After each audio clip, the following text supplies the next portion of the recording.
Welcome to the MAP, the Addiction Mental Health Podcast.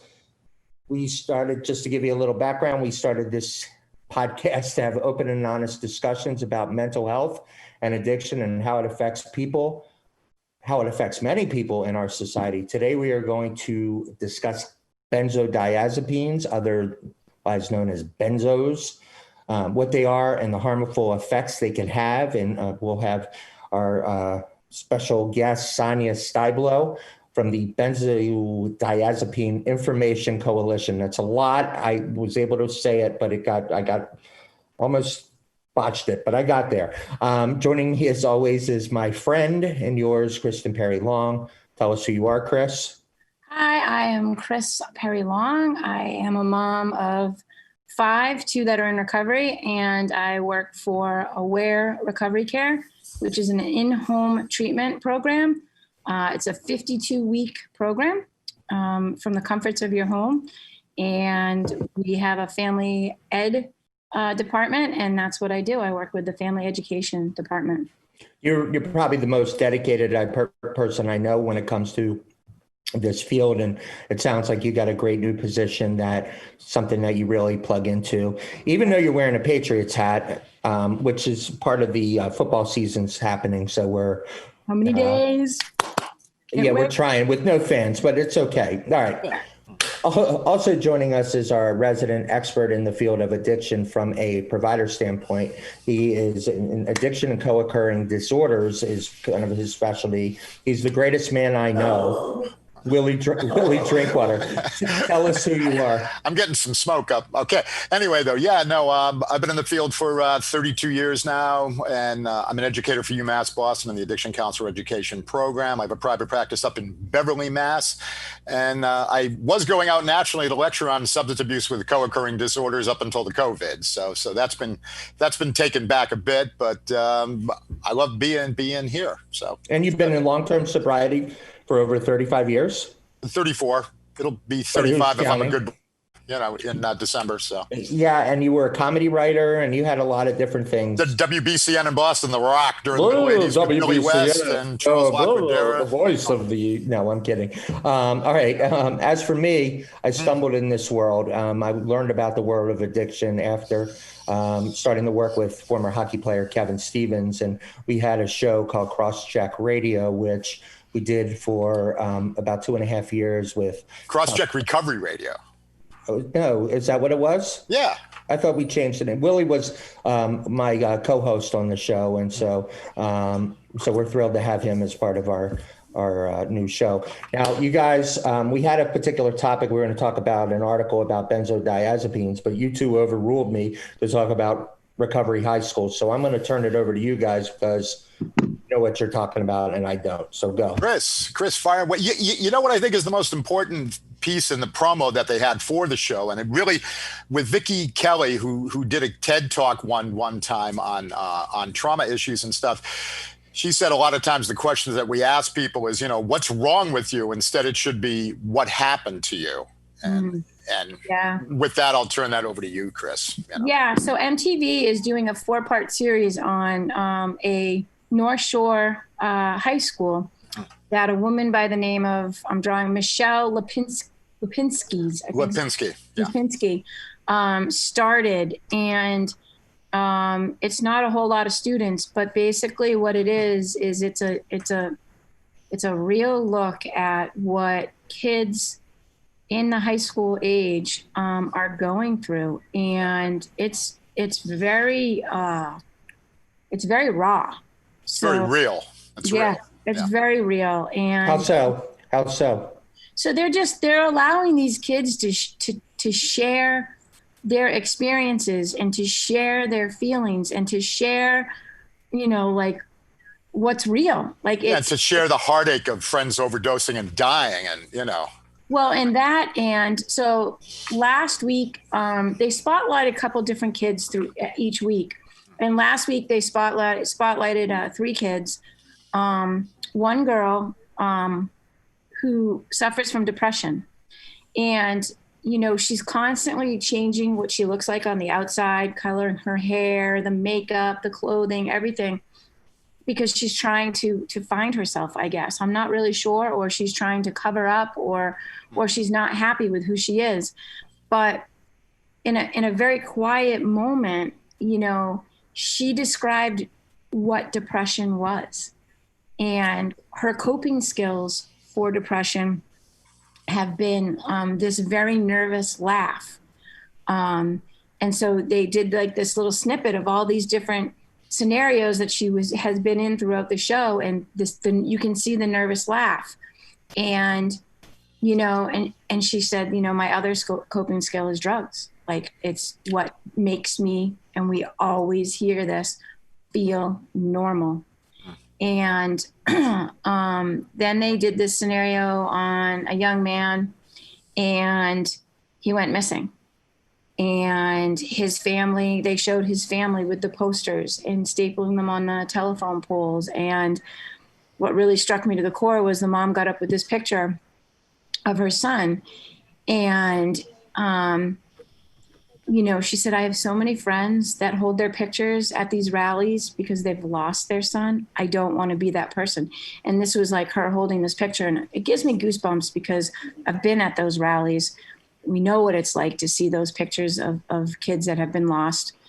Let me ask you this. Go ahead, Chris. But he showed up the next day at school, and they all say that school is their safe place. School is where they're not judged. School is where they can be okay, even though they're not okay.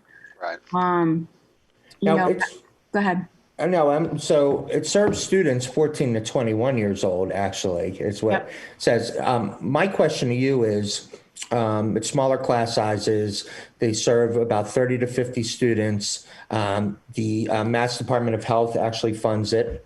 And they create individual recovery plans for students. Here's my question. It's on the North Shore. For those out there who don't know the North Shore, it's a very affluent area, right? Would we say? Well, they're all over the state. Right. There's a total of what, Chris? Is it 5 or 6 recovery high schools? Yes. Yep. There's an Austin guy in Boston. There's this one. Yeah. As a side note, it's interesting. Austin guy was a fireman in Boston, and he saw what was going on with the kids. And he knew that Minnesota had this model of a recovery high school. He went out there himself, a fireman, went out there, got all the information, brought it back to Massachusetts, and he's the one that is responsible for getting the ball rolling, you know, on these recovery high schools. With Minnesota has tens of them. You know, yeah, they're really progressive out there. Remember a long time ago, we had a guy in from Minnesota. I don't know if you remember him talking about the legislature, and they're really like focusing on, you know, they talk to the state house and really trying to get, you know, the state to really get into helping. Yeah, I'm just so glad you didn't talk about the other guy from Minnesota. Oh, please.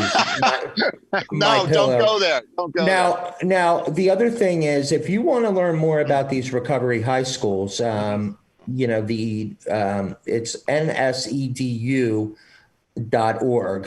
And they have a number of schools. You can learn more about it. But I think it's very cool because it seems like they're really moving in the direction of helping. And additionally, I just was told that, you know, my sister was telling me about the University of Maryland has a big problem with addiction right now. And I said that, you know, Boston College actually has an addiction program on campus. Is that they have a recovery dorm.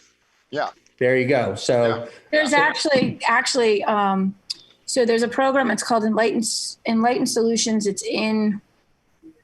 think it's in Pennsylvania, and they're near a college. She has this. It's this huge treatment center. It's amazing.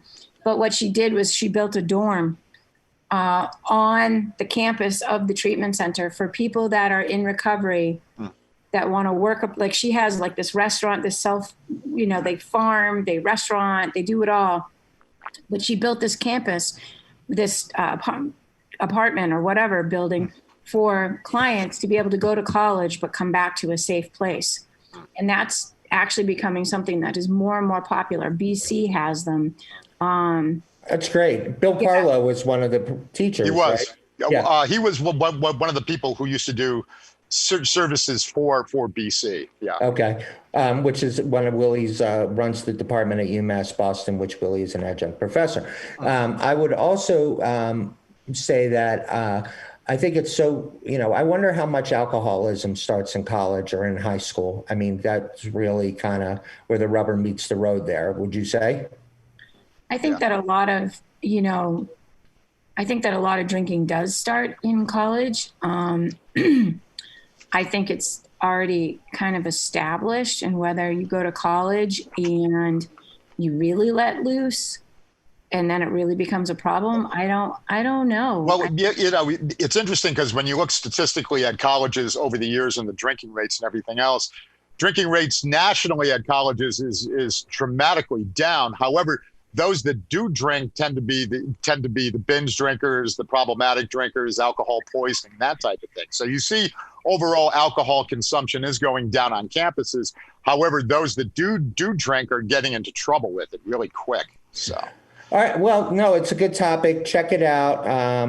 The website, which is NSEDU, the North Shore Education Consortium. So let's shift right. And if gears. you want to watch the rest of the series, it's on MTV, and I'm sure you'll be able to watch the back issues too. Yeah, you can watch the previous, and then, like I said, there's 2 more weeks. So cool. I'm glad they're doing that, using the media in a way to educate people about this in a way that kind of, reaches that audience. So good for them. I'm glad they're doing it. Let's get right over to Sonia. Let's shift gears. Okay, so our guests right now, with the COVID going on right now, and the danger, the mental health issues, the stress, the anxiety, benzodiazepines is something that you may hear the term. A lot of them are Ativan, Klonopin. They are a specific type of medication to regulate anxiety, but there's a lot of harmful effects with it. And we thought it would be very beneficial to the MAP and our audience to have Sonia Stiblo on from the Benzodiazepine Information Coalition. Sonia worked with Willie. She's a colleague, and we thought she would make for an excellent guest. So I'm going to turn it over to Willie, who's going to do the honors and introduce Sonia. Okay. First, we have to get Sonia's mic on, I think, right? I'm seeing the mic symbol is off. She's muted. She's muted. There we go. There we go. Sonia, good morning. How are you? Hello. Good. Thanks, Andy. That was a lot of complicated words. My last name. You did well. Thank you. We've been training him every show. It's been good. Like a chimpanzee. That's it. So Sonia, please feel free to take this where you'd want to. Why the issue with benzodiazepines? What is the issue all about? Take it away. Yeah. So it's difficult to sum up 60 years of hidden medical harm in a few minutes. But so basically, as an overview, they're known as anti-anxiety medications. They're also used for sleep. It's the second most reason that they're prescribed. You might know them as like Valium, Xanax, Klonopin. They've been around for about 60 years. They came in after barbiturates because the medical profession incorrectly thought that they were a little bit more safer because people were dying more quickly from things like phenobarbital and, like the 1950s Hollywood vixen cliche drugs. So they were seen as safe for a number of decades. And it wasn't until like the mid 70s that people started to see, okay, there's some addiction and dependency issues here. How I got involved with all this was I was prescribed it for sleep, basically related to childhood PTSD, and like a cocktail of psych drugs that I took as prescribed in my early 20s. And my life was just like going nowhere. Like the walls were closing in, and I was thinking, I'm a good patient here. I'm following doctor's orders. Like I just wasn't really getting anywhere. So I had to admit that, okay, this isn't working for me. Maybe I'll take a big chance and just get away from the Klonopin and, basically my psychiatrist. So I came off of Klonopin. I did do it on my own, which you shouldn't do, but I spent a month self-tapering from it. And I was like, okay, for the first month off, like I was a little out of it. And then, you'll hear this term again within the victim survivor community all the time, like all hell broke loose. Like at a month off, I started hallucinating, like having blepharospasms and like shaking all over my body. And like, I couldn't, I figured, okay, I've been off for a month. Like I don't, maybe it's the Klonopin. I don't know. What's the dosage? What was the dosage you were taking? I don't even remember, but I know for sure it wasn't considered high. And I took it. Another thing is I took it PRN as needed. So it wasn't like, okay, it's 5 o'clock. It was like every couple of days, like, oh, I can't get to sleep. I'll take a little bit of my Klonopin as prescribed.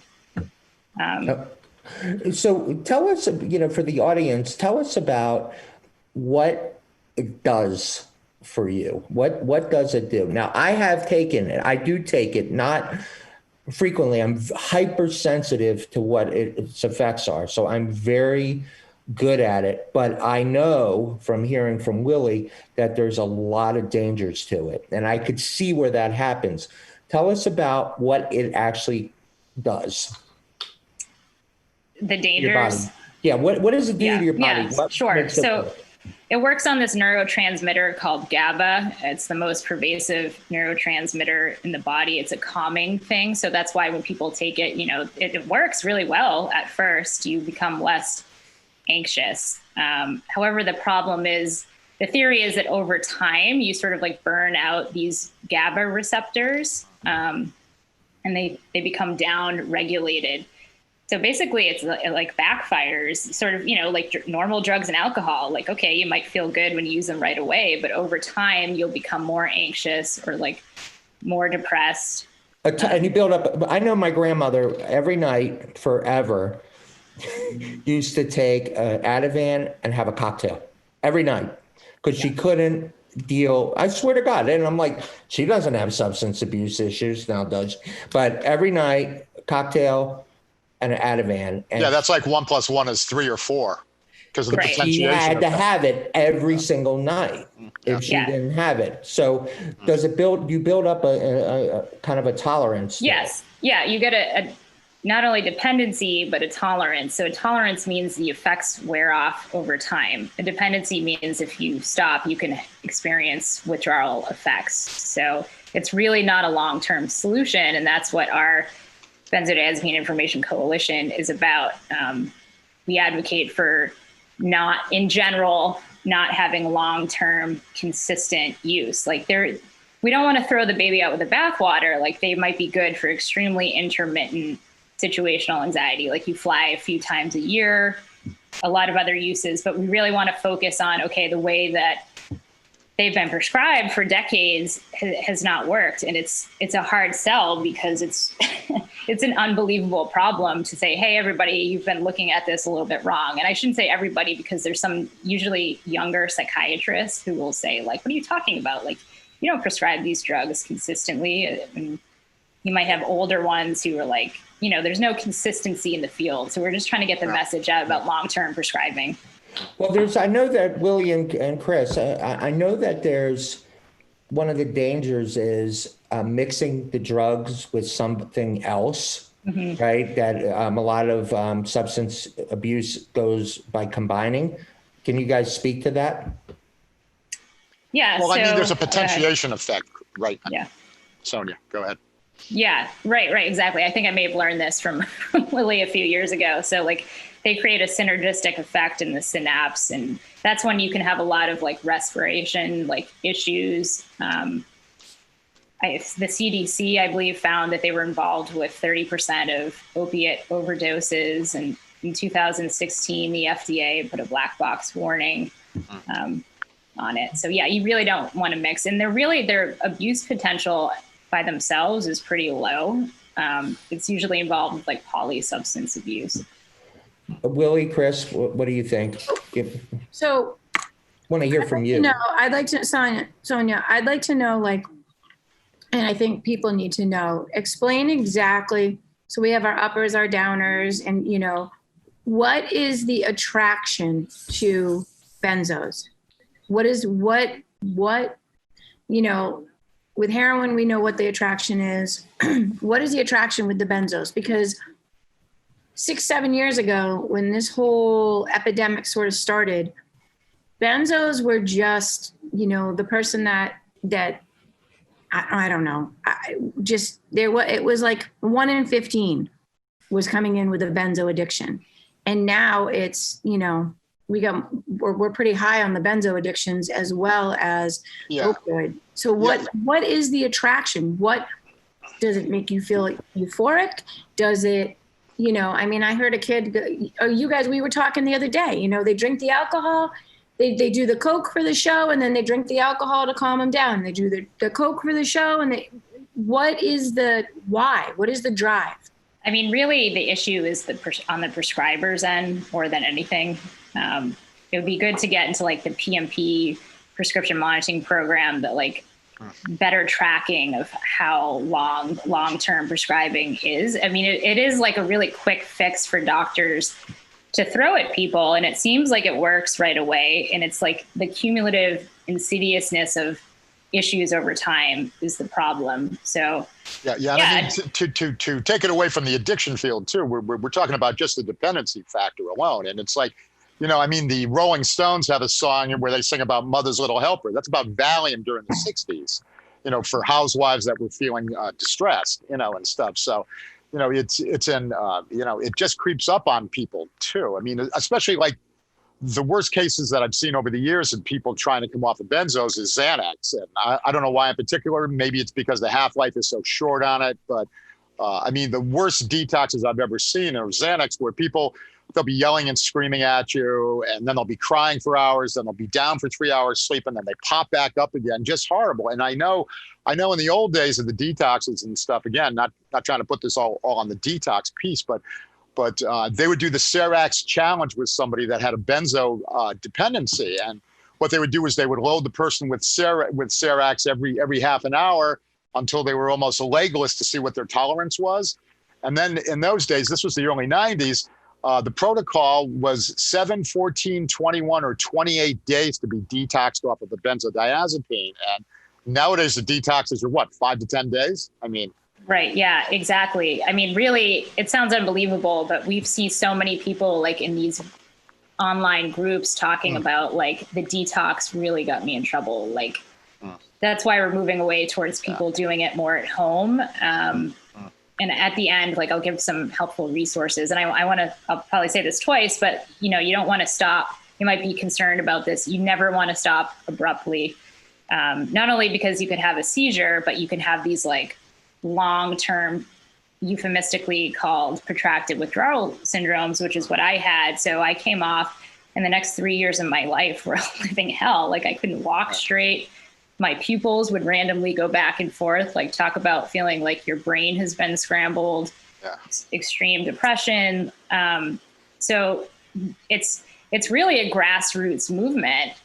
So like these online sites like benzobuddies.com, like they have an insane amount of traffic, like recorded 250,000 hits in 1 month, because obviously something is not going right. And you can find a lot of information about like liquid titration at home, tapering strips. And there's one, go ahead. Go ahead. No, go ahead. I was going to finish your Sure. Sorry for jumping in. No worries. So there was a psychiatrist, she's sort of like the patron saint of benzodiazepine victims in the 1980s, who ran a withdrawal clinic in the UK. And she actually had some really great information. Her name is Heather Ashton. And she came out with this thing called the Ashton Manual for people who are interested in coming off. I highly recommend looking at it. It was like a great start to start thinking about withdrawal from benzos in the correct manner.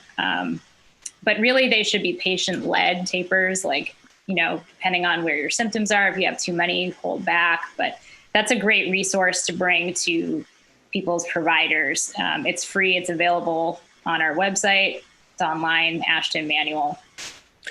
So I have a question. I was reading an article in filter.com.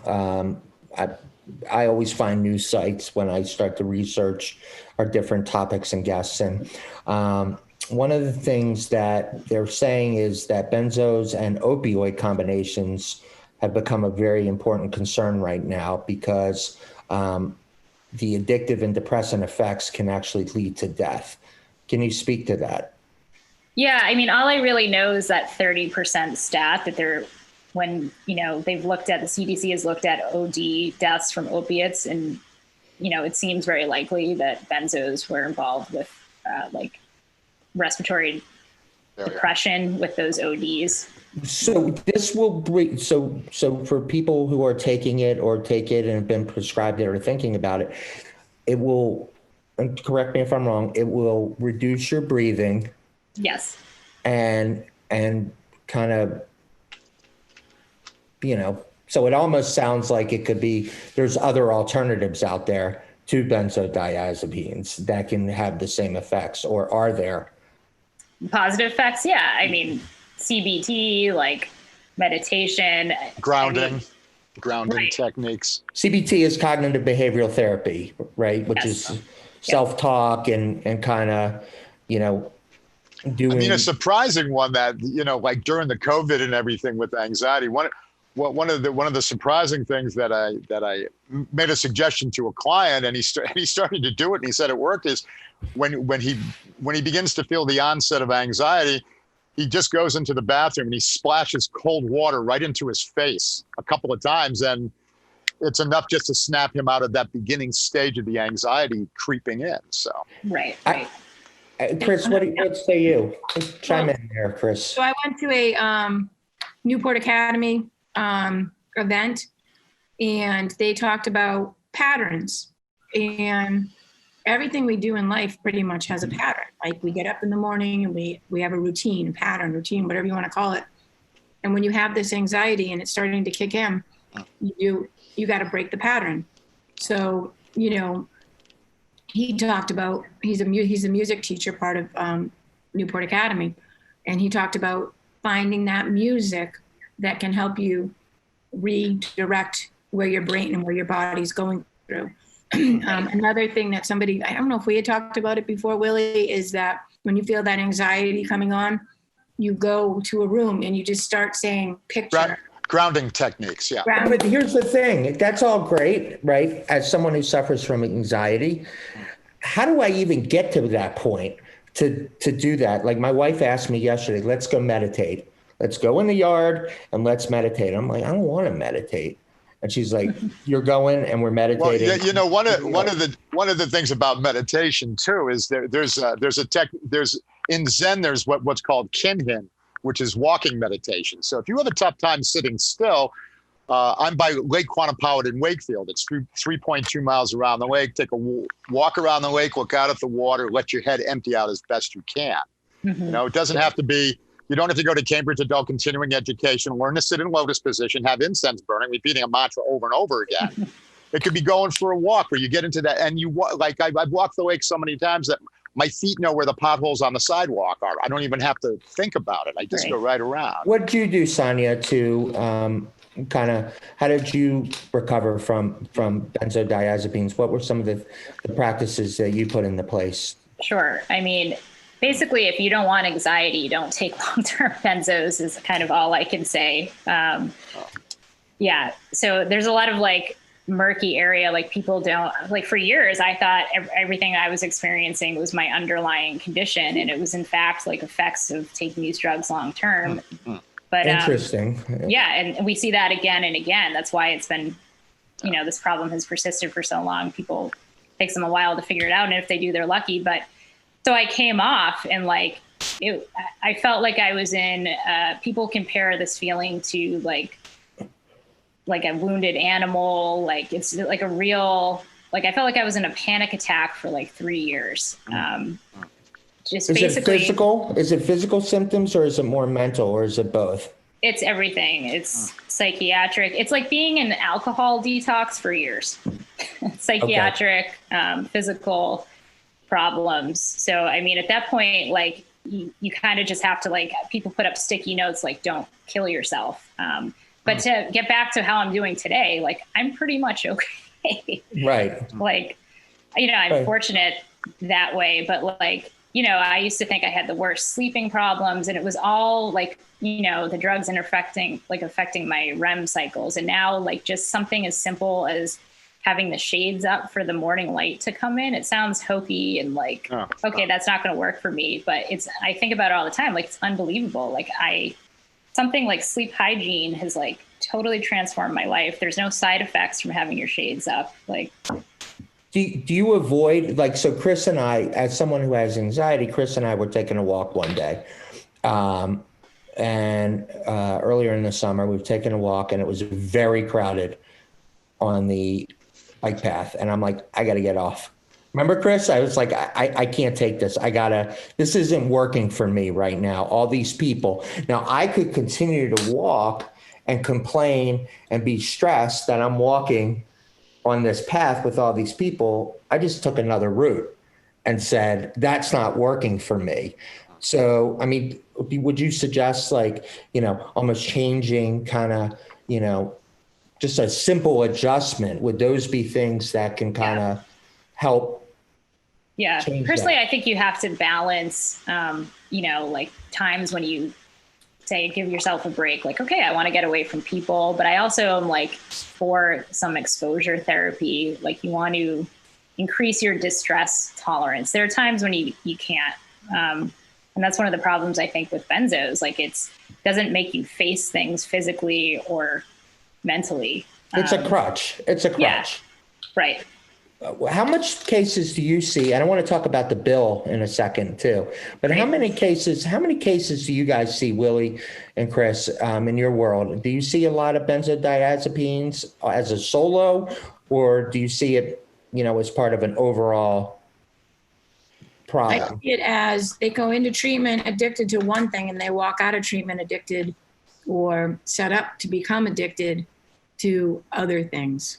I don't understand why, I don't understand why kids go in with, a heroin addiction and they walk out because they had anxiety and they're prescribed Xanax and they're prescribed gabapentin because they've got neuropathy, and you're giving them all these mind-altering drugs and we're not dealing with the problem. The root of the problem. Well, the gabapentin's being prescribed for anxiety, too. And it's like, it's an off-label use, really. And it's, and as I've spoken on the show before, that's one of the things. You're 18 to 25 coming out. You want to make sure that you have a script for the street name or Johnny's for gabapentin and stuff, and then you take it with Red Bull and you get a buzz, and it's called Southie Soba. Southie Soba. But I'm finding on the North Shore, I get a lot of people on the North Shore that are just benzos. How do you guys work? Thank you. How do you guys work together? How does Sonia and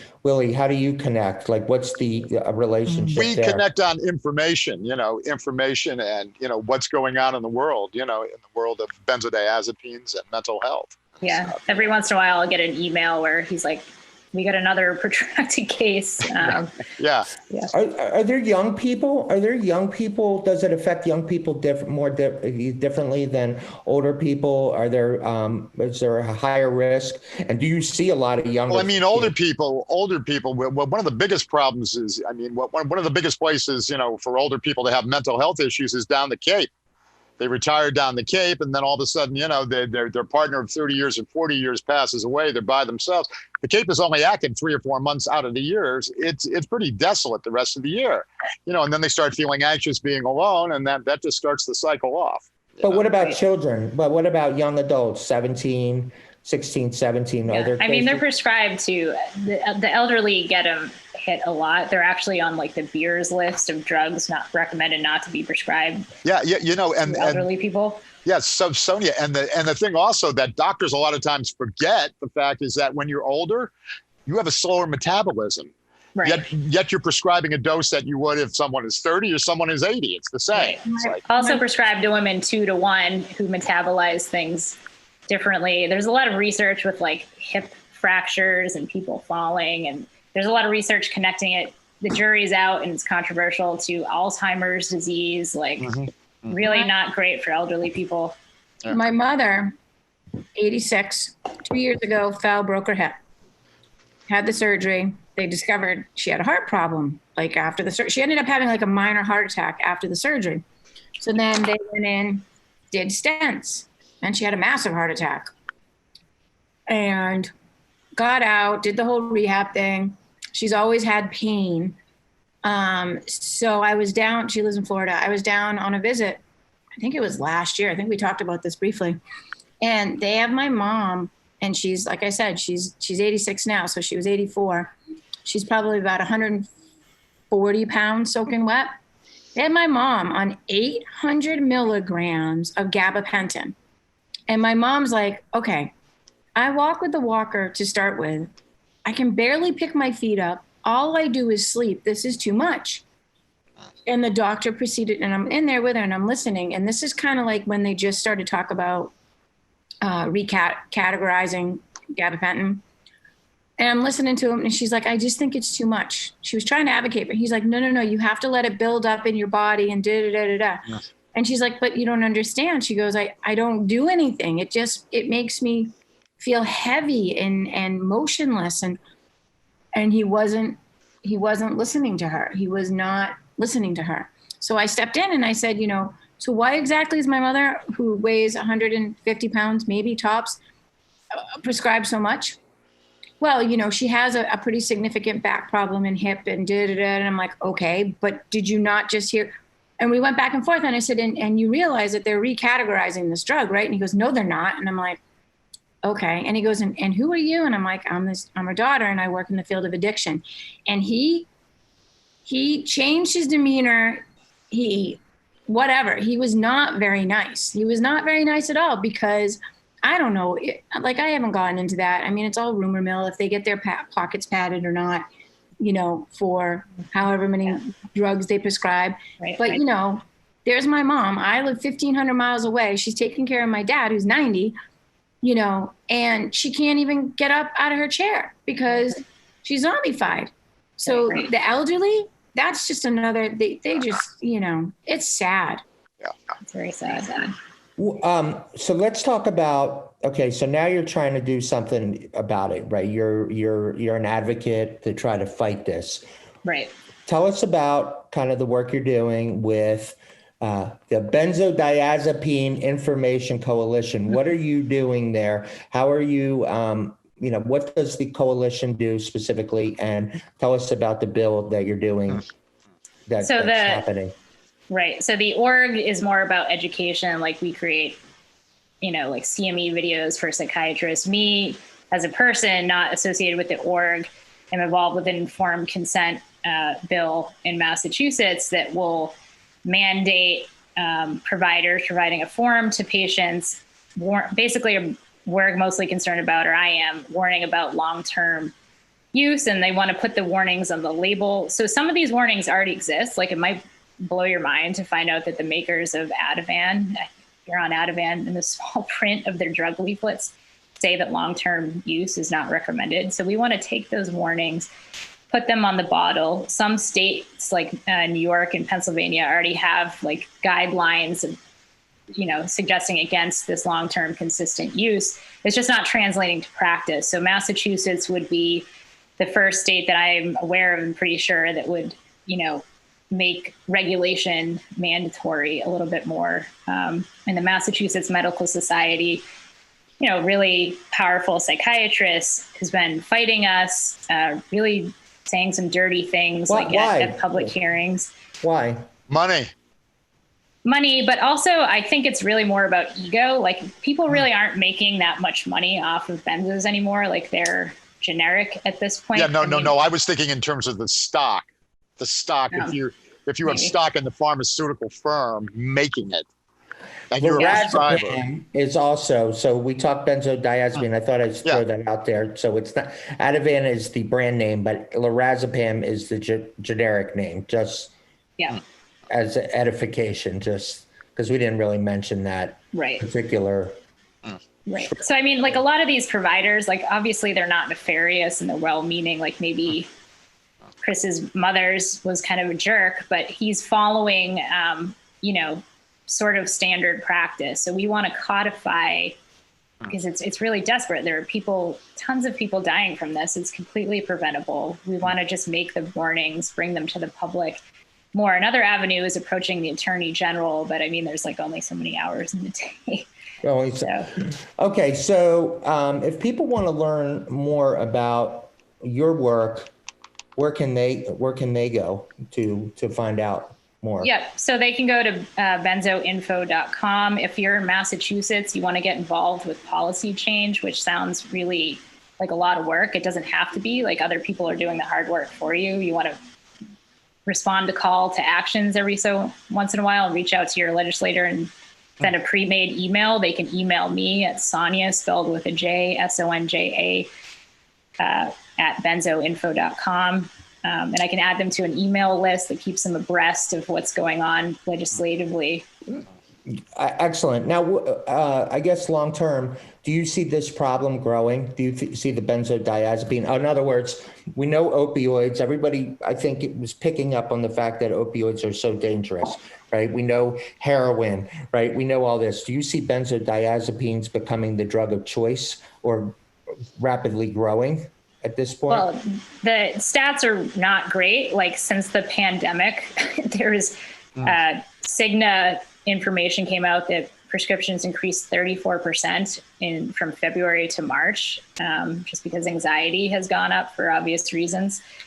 And in long-term prescribing has increased 50% from 2003, I think, to 2015. Like, this is bad. And numbers of prescription are going up. Like, there's more information coming out, like, from our organization. So there's some talk back, but it's not good. It's not good. So if I were going to the doctor, right, and the doctor said, so I was talking to my doctor, and she said, and yet she didn't prescribe it. She said there was an alternative to lorazepam that has a non-addicting dependency. Are there any drugs like that out there that help regulate anxiety? I'll say not that I'm really aware of. Like, it's really not my area, but. I mean, I have clients now that are placed on clonidine. Clonidine, which is a blood pressure med, which helps with anxiety, can help with anxiety. It's considered an anxiolytic. So, yeah. So if I go to a doctor, right, and I go to my doctor says, I'm going to prescribe you lorazepam, or I'm going to give you Klonopin or whatever. You obviously should be an advocate for yourself, knowing that they are, just giving you that, and that's the easy way. I think anytime a doctor prescribes anything psychoactive, they should be making sure that you're actually connected to a therapist, because, don't you want somebody to see if that medication is working or not? Right. An independent person. Right. I mean, I'm seeing that more and more now, where North Shore Physicians Groups, which are part of Partners Healthcare, which is now Massachusetts General Brigham, but they have a social worker in the office, and if it comes up where a primary care or an NP is going to be prescribing something psychoactive, the social workers are calling to hook that person up with a therapist, because I don't think you should ever just, But part of the problem with me was, like, the drugs were so brain damaging to myself, I couldn't accurately evaluate their effects on me. There's a term, medication spellbinding, that accounts for that phenomenon. I didn't ask you, like, what was the impetus for getting off of them? Like, how did that, you may have mentioned it, but how did you decide I've had enough taking those? What was the cause of, how did you arrive there? I felt like I had nothing left to lose. And thank God it was like a life-saving decision, because I just had to look around and just be like, okay, like, I'm still pretty anxious, depressed. And I thought I was taking a big chance. I was like, either my underlying thing is going to be much worse, or I'm going to change course, and this could really help me. And thank God it did. But I mean, I suffered for a long time after. Yeah. So I had mentioned to Sonia before that I had a client who was taking benzos as prescribed. He wasn't going over the top. And, and then he wanted to stop taking them. And I've been working with him for 2 years now. And it was, waking up in the middle of the night crying and, having these outbursts of rage. And, You know, I'd be better off dead, and just really roller coaster for 2 years. He's finally come back to an even plane again. Right. And I also just want to add that doesn't happen to everybody. It seems like the minority, but it's a sizable minority, and there's no way to predict who's going to have these terrible withdrawal with your body syndromes. chemistry. The benzodiazepine, as I refer to, the benzodiazepine syndrome, where it's just it's off the charts. Well, no, this is incredibly helpful because I know people, I'm totally anxious right now. I'm completely anxious. I'm trying to figure out ways, I like chamomile tea. Chamomile tea is really good. It calms me down.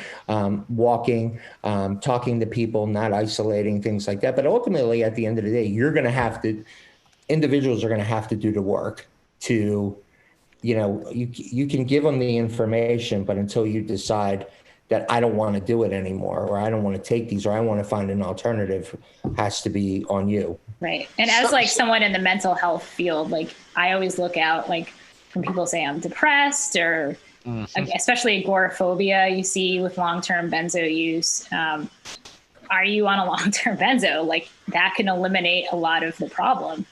Certainly did in my case. I'm not saying that, organic problems don't exist, but it's something someone has heart disease. Are you a smoker? It's something to think about, The long-term thing. Okay. So give your website one more time. And I really appreciate you coming on to share this information. I think it's incredibly valuable.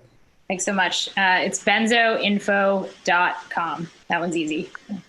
Excellent. Sonia Stiblo from hold on, I'm going to say it, the Benzodiazepine Information Coalition. All right.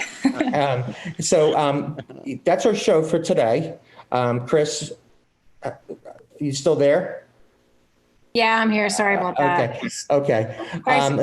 At least you're not doing the lunch or the folding laundry. So we got that going for us, which is good. That's our show for the week. Please like us on Facebook. We are at facebook.com, themap2020. Thank you to Sonia, Willie, Chris, and of course, Michael Weber back at the worldwide headquarters of Foxboro Cable Access Television. Go Patriots. Go Patriots. Actually, I'm kind of digging Cam Newton. I think he's going to be great. And I'll give you my theory on that offline. Anyway, that's our show for the week. Thank you, everybody. And we will see you next week with our next episode of The Map. Have a great week, everybody.